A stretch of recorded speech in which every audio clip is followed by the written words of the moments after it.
பேசுவதுண்டு. பல இடங்களில் அப்படி வழக்கும் பதிவு செய்திருக்கிறார்கள்.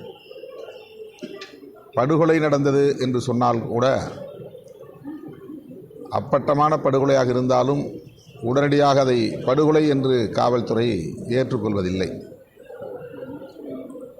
174 CRPC என்கிற ஒரு பிரிவின் கீழ் வழக்கை பதிவு செய்து புலன் விசாரணை என்கிற பெயரில் அந்த வழக்கை இழுத்தடித்து ஒன்றுமில்லாமல் ஆக்கிவிடுகிற நிலை உண்டு. ஆகவே இது ஒன்றும் புதிய அணுகுமுறை அல்ல. இன்றைக்கு வேங்கை வயலில் இப்படி நடந்திருப்பது புலன் விசாரணையிலே கிடைத்த ஆதாரம் என்கிற அடிப்படையில் அப்போது வெளியிட்ட அதே ஆடியோ, வீடியோ ஆகியவற்றைத்தான் இப்போதும் வெளியிட்டிருக்கிறார்கள்.